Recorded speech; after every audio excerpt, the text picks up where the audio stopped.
Este é um podcast Rebentar Central de Histórias. É som, mas pode ser colorido. Olá, pessoal! O Como Poema de hoje recebe a poeta Adriane Garcia, nascida e residente em Belo Horizonte. Ela publicou Fábulas para Adulto Perder o Sono, ganhador do Prêmio Paraná de Literatura em 2013, e em 2014 foi a vez de O Nome do Mundo.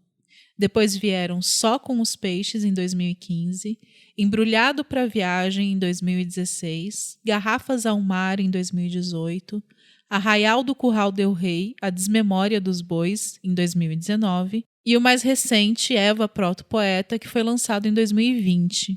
Hoje, ela vai falar sobre o seu poema mais antigo e o mais recente na nossa série, O Primeiro e o Último.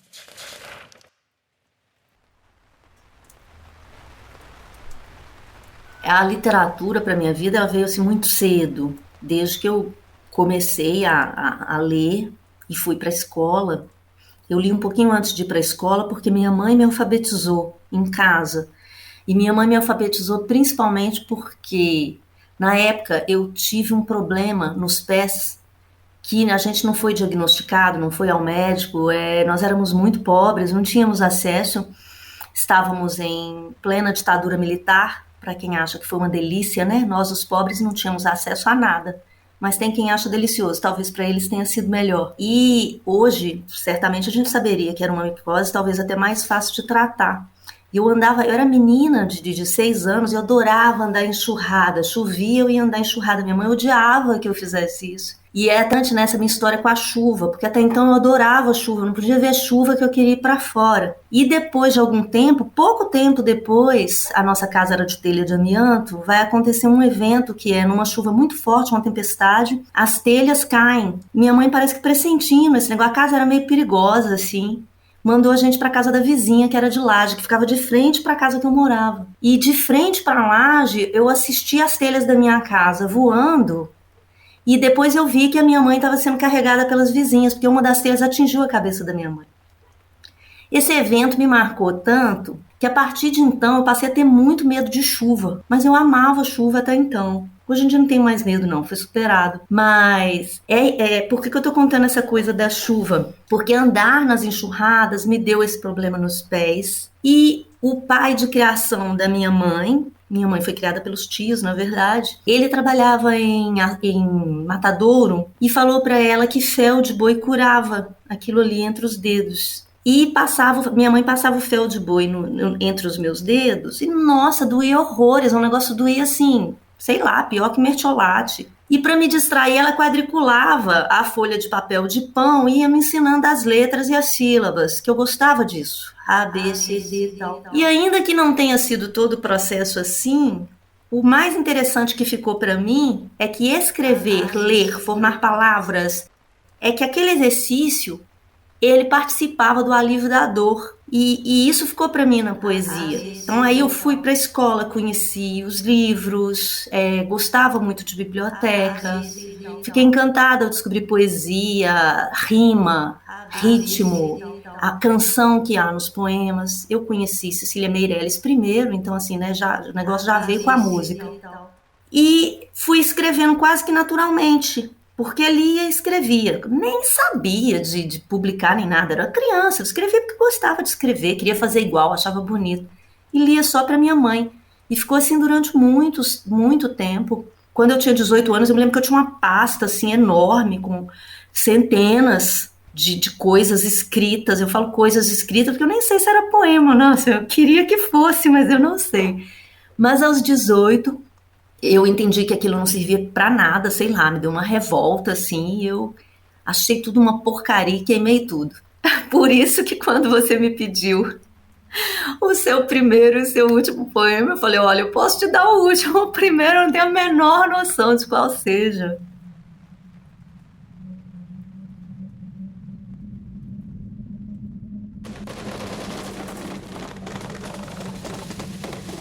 Isto explica. Não fui a menina dos undergrounds, das agitações noturnas, das leituras insólitas, dos dionisíacos saraus. Meu campus era o campo, onde eu cavalcava batatas e ficava feliz, se raro, era doce. Vivi na terra vermelha, sem shampoo, mamãe tentava alisar meus cabelos, ver se ficava branca. Eu parecia, mas havia um banzo. Negra, acima de tudo, a alma. Por sorte aprendi a ler e consegui decifrar as placas no navio. Cheguei atrasada, uns 1000 anos, para a aula sobre Rimbaud.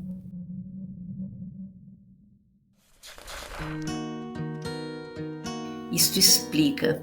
É um dos poemas mais antigos que eu tenho assim para publicação de livro. Eu escrevi esse poema mais ou menos no ano de 2010 e eu me lembro porque neste ano eu estava fazendo uma oficina literária com o escritor e crítico literário Paulo Bentancur. Eu estava começando a organizar meus livros e começando a pensar então em publicação. Até então não. Foi nessa oficina do Paulo, um pouquinho antes, na decisão de fazer a oficina, que eu resolvi publicar meus poemas. Por que eu te mandei esse poema? Porque desse poema eu lembro de bastante coisa. Quando eu escrevi esse poema, eu estava nessa oficina, eu ainda escrevia muito sobre mim mesma, que foi uma coisa interessante também que eu notei no decorrer do meu processo de escrita. É um poema em que eu falo muito de mim, falo só de mim nesse poema, e eu me lembro que foi justamente nesta época que o oficineiro, Paulo Bentancur, estava me apresentando a poesia estrangeira. Por que acontecia? Eu reclamava com ele justamente isso, que as minhas leituras se deram muito em biblioteca de escola. E as escolas tinham muito, não tinham muito, né? O que elas tinham eram livros de poesia brasileira e muito raramente, assim, os contemporâneos vivos ou os mais jovens, né? Geralmente os canônicos, né? Até os canônicos vivos, mas você não encontrava assim muita coisa publicada ali naquele ano, não, né? As bibliotecas eram sempre um pouquinho mais desatualizadas e não tinham quase nada de literatura estrangeira. E também eu tinha, né? À medida que eu fui lendo, fui criando preferência por certos autores, né? Li muito Drummond, Quintana, a própria Cecília Meirelles, Hilda Hilst e Henriqueta, Lisboa. Então, assim, o Vinícius de Moraes, que eu gostava também, adorava aquela sonoridade daqueles sonetos. E ele começou a me apresentar essa literatura estrangeira. E eu me lembro que quando eu escrevi esse poema, eu estava encantada, porque ele tinha, eu já tinha ouvido falar, obviamente, mas nunca tinha lido, ele tinha me mandado ler Uma Temporada no Inferno, do Rimbaud, e também o St. John Perse. E eu fiquei encantada com aquilo, e ao mesmo tempo eu me sentia muito atrasada, no sentido de que, assim, quanto mais eu conhecia, mais eu via que eu não conhecia nada. Aliás, a sensação que só aumenta. E achei interessante porque o St. John Perse, o livro que eu tinha, tenho até hoje, é o Poemas, traduzido pelo Bruno Palma, era por uma festa da infância, o primeiro livro desse compêndio, por uma festa da infância. E eu estava lendo esse livro na época e pensando muito nessa coisa do balanço das infâncias e tal, escrevendo isso. Mas foram livros que eu li na época de literatura estrangeira que eu não conhecia o texto, conhecia de ouvir falar, o St. John Perse nem de ouvir falar eu conhecia. E que, de certa forma, naquele momento me deram essa sensação de que eu cheguei atrasada 1000 anos para a aula sobre Rimbaud. Pessoas que são muito prejudicadas na estrutura social desse país, né? Homens negros, mulheres negras, população LGBTQ, mulheres de modo geral, mulheres negras mais ainda, mulheres indígenas. São muito prejudicadas porque a sobrevivência vai ficando cada vez mais difícil para esses grupos e fica muito difícil você fazer coisas que não sejam sobre necessidades fisiológicas, comer, arrumar o que comer, arrumar onde dormir, né, ter sua higiene. E quantas pessoas, né, neste país não são empurradas para fazer isso, viver com tanta dificuldade, e sobra muito pouco para fazer em todas as outras áreas, né? No sentido de que você limita mesmo um ser humano, você limita todas as suas possibilidades. Eu acho que a minha personalidade me ajudou muito com os obstáculos todos que eu tinha, porque na minha história nada, exceto a minha mãe, que sempre foi uma pessoa que sempre me colocou para frente para estudar, esse tenha talvez sido o grande fator, mas eu digo, as condições nunca propiciaram nem que eu escrevesse, nem que eu lesse, nem me tornar escritora, nada disso, é ao contrário. Então eu acho que muitas de nós escrevemos contra o mundo, nós não escrevemos porque o mundo quer, nem para o mundo, nós escrevemos contra o mundo. E eu sinto que sempre escrevi contra o mundo, escrevi quando dá, essa época mesmo deste poema, escrevia no ônibus, escrevia voltando do trabalho, escrevia à noite se me sobrava alguma energia, depois que as minhas filhas dormiam, e eu já tinha cuidado da casa. Então, nunca pude, como, nossa, a maioria de todos nós, viver de literatura, nem pensar em viver de literatura, e o tempo é o tempo que sobra. E acho que é isso que causa essa grande confusão de que fazer literatura seja uma atividade como um hobby, não é? E não um trabalho. Porque a gente nunca pode fazer como um trabalho remunerado, o próprio mercado editorial, né, onde a gente não tem essa prática dos adiantamentos para poder escrever, mal as editoras nos comunicam o que está acontecendo com os nossos livros, né, mal nos dão um relato, uma prestação de contas, claro que não são todas, mas a gente sabe que isso é uma realidade do mercado editorial brasileiro. E então é isso. Hoje em dia eu faço assim, antes do meu trabalho eu separo 2 horinhas para escrever, então é bem cedo. E depois do meu trabalho e de fazer as coisas, né, que eu tenho que fazer na casa, meu companheiro Tadeu divide isso comigo, aí eu leio, porque geralmente eu já estou sem energia à noite para escrever. Eu não tenho energia para escrever depois que eu já trabalhei em várias outras coisas. A minha energia para escrever ela é antes. Mas a leitura é o alimento, né, da escrita, então eu considero que quando a gente está lendo, a gente está escrevendo também.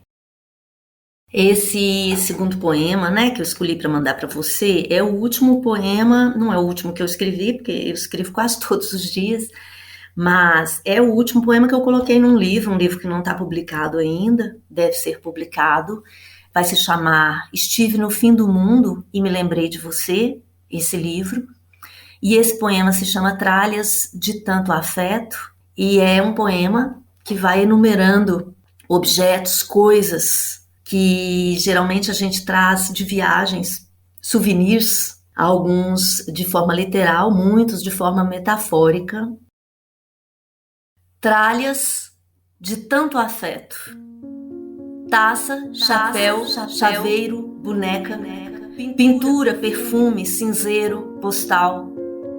Livro, brinco, abridor de lata, incenso, caneta, grão de arroz com seu nome, imã de geladeira, vinho, moedas, pedra, caixinha de joias, conchinha do mar, luvas, chocolate, filtro dos sonhos, pulseira com búzio, coqueiro de plástico, escultura, amuleto, globo de neve, miniatura do violão que você não tocou, anel, adaga, fita do Bonfim, café e um pedaço morto de coral. 3 matrioscas, uma dentro da outra. Você dentro da mãe e a mãe dentro da avó. O álcool, a máscara e a camiseta estampada. Estive no fim do mundo e me lembrei de você. Eu achei até interessante, porque quando você colocou essa proposta do primeiro e do último poema, né? E aí eu mandar isso do primeiro livro e do último livro, porque é realmente uma coisa que eu noto assim no processo de feitura desses livros da poesia que eu venho publicando, que num primeiro momento, se isto explica, é um poema que fala muito de mim, mas também acaba falando dos outros, né? Porque quando eu coloco ali a situação, por exemplo, do Banzo, eu sempre tive muito isso comigo, uma identificação muito grande com a parte negra da minha família. A minha mãe é negra, a minha avó é negra, nós somos 6 irmãos e nascemos dentro daquela escala do colorismo, né? de tudo quanto é cor ali, nós 6. E, obviamente, ter a pele branca, a pele mais clara, dificultou menos a minha vida. Poderia ter dificultado muito mais se eu fosse, por exemplo, da cor do meu irmão mais novo. E eu sempre tive muito essa consciência, apesar dessa consciência não ser exatamente a consciência da minha família. Assim, às vezes eu tive mais consciência disso do que eles mesmos. Mas acho que é isso, o amparo da leitura, o amparo do conhecimento, nos ajuda muito a nos identificar quem somos, né? E eu sempre tive essa impressão desse banzo mesmo, é uma saudade de um lugar que eu não sei exatamente o que é, que parece que eu estive lá e não me pergunte mais sobre isso, né? Que depois eu fui identificando que são nossas raízes mesmo, né? Que a gente está sempre buscando a origem. E aí esse primeiro poema, eu gosto muito dele porque ele faz esse balanço da infância, de quem sou, e até de para onde vou, né? Você vê, estava em 2010 e eu dizia, cheguei atrasada para a aula sobre Rimbaud, mas ali já havia um desejo, né? Cheguei atrasada para a aula, mas eu vou frequentar a aula. E eu estou frequentando a aula até hoje. E nesse segundo poema que eu te envio, que é o último que eu coloquei em livro, Tralhas de Tanto Afeto, eu acho que eu faço, talvez a conclusão neste livro, né, de um caminho. Uma vez eu li, não lembro de quem, infelizmente, li e deixei passar de quem era, não lembro. Mas é uma frase que nunca me abandonou, que até determinado momento a gente faz uma poesia solitária e depois a gente passa a fazer uma poesia solidária. Eu noto que a minha poesia é cada vez mais solidária. Não acho que uma coisa exclua a outra, não. Acho que é uma frase que tem um efeito bacana. Mas quando a gente faz uma poesia solitária, a gente pode estar falando, né, também do outro, falando da gente. E quando a gente faz uma poesia solidária, o próprio fato de ter escolhido aquilo também está falando da gente, de maneira que a gente está sempre falando da gente. Eu acredito que eu venho caminhando para cada vez mais falar do outro. Eu tenho a sensação de que já falei muito de mim, de que já falei que tinha para falar de mim e que o mundo me interessa muito, que as relações me interessam muito, que criticar o mundo me interessa muito, porque é uma forma de eu me colocar também. E esse livro, Estive no Fim do Mundo, e Me Lembrei de Você, ele é um livro que fala muito sobre meio ambiente, muito sobre ecologia nos versos. O fato desse livro ter surgido em plena pandemia porque a gente tem que se perguntar de onde vêm as pandemias, a gente tem que se perguntar sobre o equilíbrio do nosso planeta, e eu fiquei pensando nisso quando eu fiz Tralhas de Tanto Afeto. Eu pensei, nós entregamos aos outros coisas que produzimos, que fazemos, né? Nós temos essa coisa do presente, que é algo produzido, e ao mesmo tempo é afeto, quer dizer, nós vivemos uma situação muito conflitante, até quando temos consciência da questão do capitalismo e do consumismo, nós vivemos uma situação muito conflitante entre consumir, amar e proteger. E eu acho que esse poema ele faz assim, para mim, né, no momento em que escrevi, o balanço disso. Eu não acho que ele responde nada, mas eu acho que ele põe um conflito. Aliás, outro dia eu li que a literatura coloca os problemas que ela não consegue resolver. Eu já tinha alguns poemas, já vinha trabalhando alguns poemas com ele, e aí a Ana Elisa Ribeiro, que está fazendo a curadoria de uma coleção para Peirópolis, tinha me perguntado se eu não tinha originais para participar. Esse era o livro mais adiantado que eu tinha, e a coincidência foi ótima. Ia iniciar o meu mês de férias, que nós que escrevemos Contra o Mundo utilizamos as férias para escrever. E aí foi ótimo, porque eu dediquei horas e horas assim do dia, revi alguns que já estavam prontos, e aí consegui terminar esse livro. Claro que se eu não tivesse que entregá-lo, eu provavelmente não teria terminado, né? Porque a gente fica mexendo e não termina nunca se deixar. Mas como eu tinha que entregá-lo, eu já entreguei. É engraçado, né, Lília? Você faz essas perguntas e é ótimo pra gente ir pensando, né? Porque aí tem coisa também que a gente não pensou. A gente vai descobrindo coisas de nós, assim, quando nos perguntam. Eu acho que a essa altura as influências já se misturaram tanto, né? E a gente tem influência de tudo, que eu não consigo mais detectar, assim, o que exatamente ali sabe? É que eu acho que no início, quando a gente ainda está tentando encontrar uma voz, fica mais clara a influência, porque você acabou de descobrir algo e aí geralmente você taca ali. Mas depois que você já está num processo de mais tempo, assim, já leu mais coisas, você mesmo já produziu, né, livros ou poemas de várias maneiras. Eu mesmo não gosto de me repetir, eu gosto de fazer um livro diferente do outro. Eu não gosto de ficar, esse aqui deu certo, vamos fazer outro. Não gosto, eu gosto de esgotar. Acho que é por isso que meus livros são temáticos, assim, a maioria, né? Tirando O Nome do Mundo e Garrafas ao Mar, porque eu peguei poemas de outros livros que eu não tinha colocado ali. Os meus livros costumam ser temáticos, porque eu gosto disso, assim, eu gosto de esgotar um tema. Geralmente eu gosto de encontrar uma maneira para aquilo que eu estou falando. Por exemplo, se pegar o Arraial do Curral del Rei e pegar a Eva Proto-Poeta, é completamente diferente, né? Num eu estou usando o verbo solto, né? E no outro eu estou usando síntese máxima. No Só com Peixes eu estou usando toda a metáfora da água. Nos poemas mais com os versos curtos, né? Tem todo um trabalho ali de forma. Depois que eu termino um trabalho e decidi como é que vai ser a forma daquilo ali, que geralmente é o que mais demora para mim, é descobrir esse tom e essa forma, eu busco fazer outra coisa diferente. Eu não gosto dessa coisa de ficar me repetindo. Quando eu escrevi esse livro agora, eu noto isso, assim, que a questão das influências já está tudo misturado, sabe? E ali a gente vai criando uma coisa nossa, né? Com todos, né? Porque ninguém tira nada do nada, né? Ninguém tira nada do nada. Eu acho engraçado isso, porque eu vejo na música. Na música, os músicos estão sempre reverberando os outros e orgulhosamente dizendo isso, né?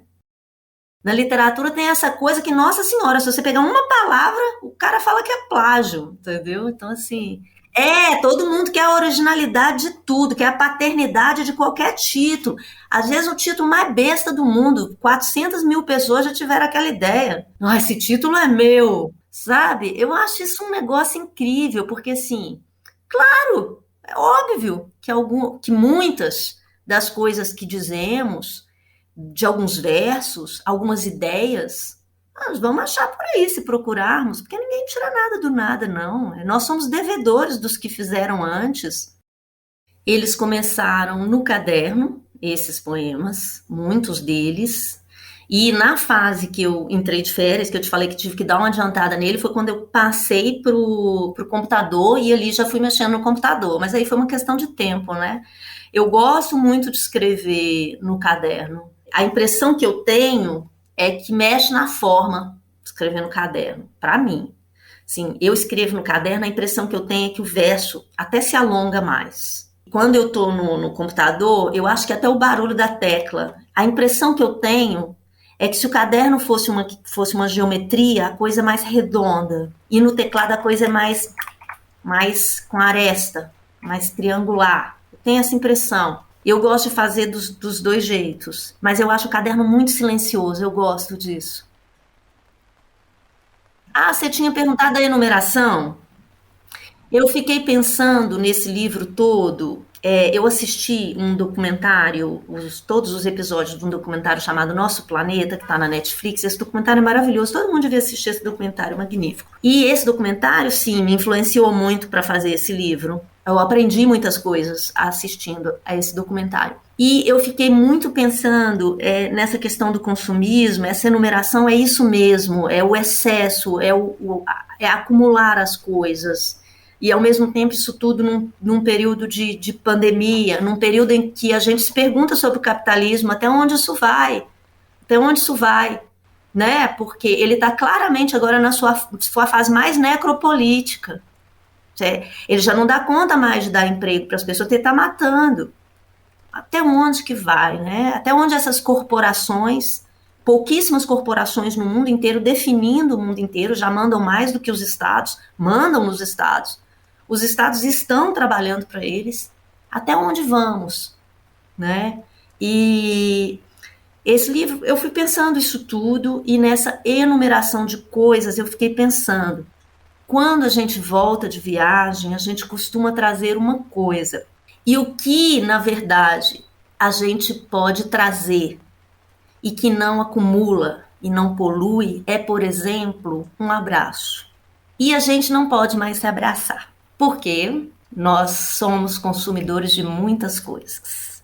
Mas esse consumo não é para todo mundo também. Quando a gente fala somos consumidores de muitas coisas, é quem consome o quê? Tem gente que não consome nada, mal consome o pão.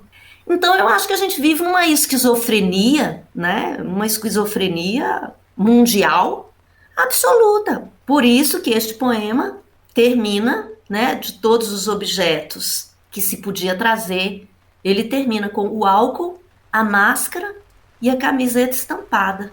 Estive no fim do mundo e me lembrei de você.